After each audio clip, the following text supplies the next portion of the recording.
Hello student.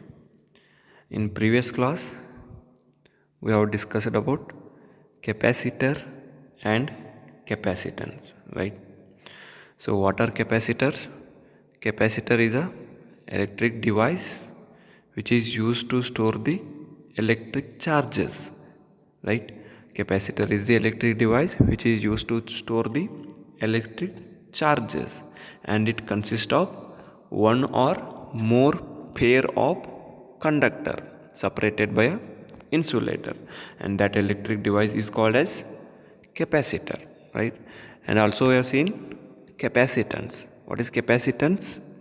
Capacitance is the ratio of magnitude of charges to the potential difference between them.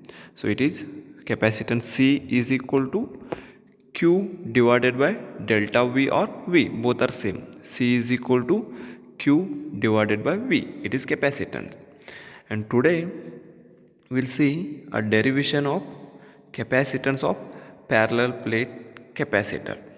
Derivation of capacitance of parallel plate capacitor. So C is equal to some equation we have to derive for parallel plate capacitor. So let us start. To derive that derivation, let us consider a parallel plate capacitor. Parallel plate capacitor means it should consist two conductor. It is two conductor. It is first one, it is second one. Due to this parallel plate capacitor, we have to derive equation for capacitance. C is equal to equation we have to derive. Now look at this diagram. It is parallel plate capacitor, right? Parallel plate in the sense it is looks like a sheet, right? It's a plane sheet, right? You know equation for electric field due to plane sheet, right? In previous chapter you have derived one equation for electric field. In previous chapter I am telling expression for electric field due to a plane sheet, right? Using Gauss law, applications of Gauss law, second derivation you did that, right? So if there is a plane sheet, that is equation for electric field E is equal to what? Sigma divided by 2 epsilon naught, right? What is sigma? It is surface charge density. This derivation you have already derived in last chapter, right? Now using that same concept here, there are two plates. Due to these two plates, electric field will be there surround this diagram or this system of capacitor, right? Electric field will be there due to these two plates, and these two plates have the same surface area, that is A. Both are having same surface area A, right? See here, area is A. Now we'll divide this system of capacitor into three region here. It is first region, and it is second, and this middle one is third region, right? Or three separate places, right? One is above the plate 1 and below the plate 2, and middle surface is the third region, right? Now we'll calculate total electric for all three region, right? Now first consider first region here. What will be the total electric field here due to both conductors? How to calculate? Now plus it, this plate consider it is positively charged, means it has only positive charges, and this has negatively charged, right? Negative charges. Now for positive charge, electric field line at this place will be in this direction, right? Because for positive charge, electric field start from the positive charge, right? This is starting from the positive charge. And for negative charge, electric field line ends at the negative charge. So in this place, one electric field line will be in this direction and other will be its opposite direction. So at this place, electric field will be in magnitude it is same, but it is in opposite direction.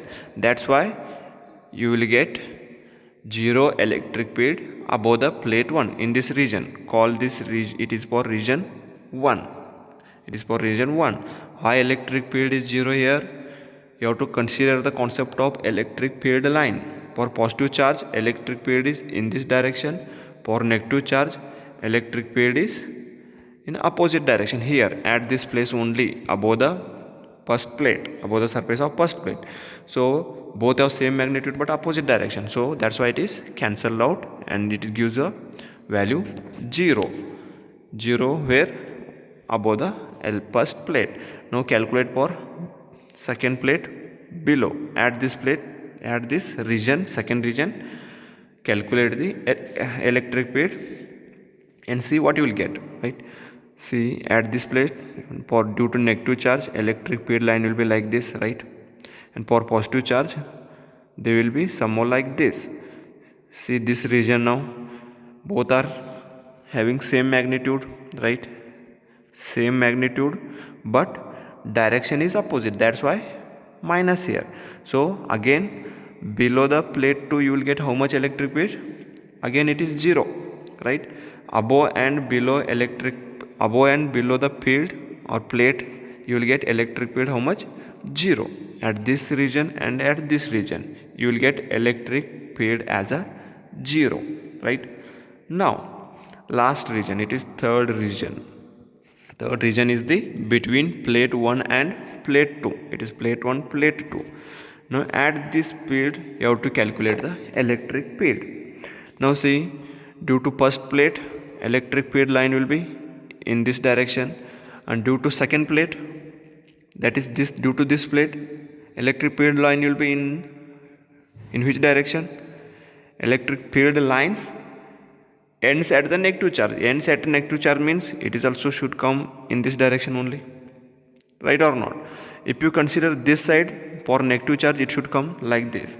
If you consider inside, it should come like this only. For positive charge it is going out, and for negative charge it is coming in. So both are in same direction, right? Then what you have to do? You have to add the two electric field here, right? Here you have to add both electric field due to plate 1 and due to plate 2. Due to plate 1, how much will be electric field? According to your that first chapter derivation, it is sigma divided by 2 epsilon naught. And due to second charge also it is same, sigma divided by 2 epsilon naught. If you add these both two, you will get total electric field in the middle, right? So we'll see how to add now. Now see, in the region between the plate 1 and plate 2, the electric field due to two charge plates is how much? See, look at the diagram once again. Here you will get electric field how much? See, you have to add these two, sigma divided by 2 epsilon naught plus sigma divided by 2 epsilon naught. If you add those two, what you will get? LCM is same here, this and this. So you have to add these two as 2 sigma divided by 2 epsilon naught. If 2 get cancelled, what will remain? Sigma divided by epsilon naught, right? So what is sigma now? Sigma means surface charge density. You know it in first chapter again. Sigma is the surface charge density. So surface charge density is equal to what? Total charge per unit area, Q divided by A. Right? In place of this sigma, you can substitute Q divided by A here, right? See here, I have substituted. In place of sigma, Q divided by A. So next, call this equation as 1 now. So what it becomes? E is equal to Q divided by sigma into A, right? Now, in my fifth video, I guess, fifth or fourth video, we have discussed about relation between electric field and potential. After the equipotential surface, we have discussed about relation between electric field and potential, right? What was that relation? It is something about E is equal to delta V divided by delta L, something, right? Minus, right? We have considered only, if you consider only magnitude, it becomes E is equal to delta V divided by delta L. It is a relation which we have derived in fifth video, I guess, right? Fifth or fourth video. Just check it out. So you know the relation that E is equal to delta V or V divided by L, both are same. So L is the length, right? L is the length or distance between two equipotential surface. If you watch that video, you will understand what exactly L is. So L is the distance. So we can take that as V is equal to D also. E is equal to V divided by D also. D is the distance here. Look at this diagram here. D is the distance between two plates. So relation between electric field and potential here is E is equal to V divided by D. It is the relation. Clear? So using this relation, what you will get here, see, you know that E is equal to V divided by D. And from this equation, V is equal to E into D. From this equation, V is equal to E into D. This relation you have to consider, right? So from relation between electric field and potential, you will get V is equal to E into D, right? So you know the value of E, right? Here it is. Now substitute the value of E in this equation. What you will get?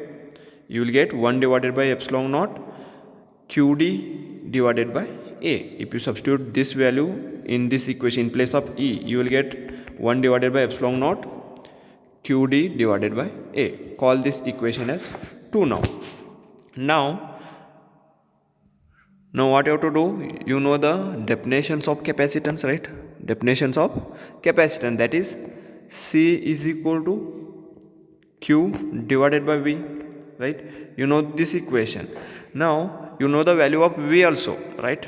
What is that? V is equal to 1 divided by epsilon naught QD divided by A.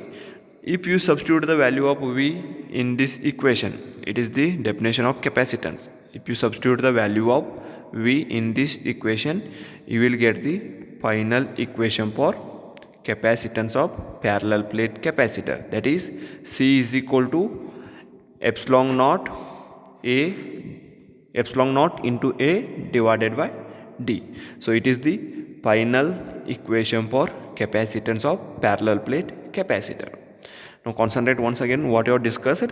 First we have considered the two parallel plates, right, conductors, and that consists a capacitor. So that becomes parallel plate capacitor. First we begin with calculating electric field in three regions. One is above the plate 1, and second one will be below the plate 1, and third one in between the plate 1 and 2. Above and below plate 1 and 2, electric field will be 0, because there will be two electric field, both are same in magnitude but opposite in direction, above and below the plate 1 and 2. That's why you will get electric field there as a 0. And afterwards we have calculated electric field in the region third, that is in the middle of plate 1 and 2. How much you will get? That is E equal to Q divided by epsilon naught A. Afterwards we have considered the relation between electric field and potential, that is E is equal to V divided by D, and that is equal to V is equal to E into D. And next we have substituted the value of E from equation 1. You will get V is equal to 1 divided by epsilon naught QD divided by A, right? So after we got the equation for V, right, we consider the definition of capacitance, that is C is equal to Q divided by V. And finally we have substituted the value of this V from the equation 2, and we got the final equation of capacitance of parallel plate capacitor as C is equal to epsilon naught into A divided by D. So it is the final equation for capacitance of parallel plate capacitor. Clear? So further things we'll see in next class. Thank you.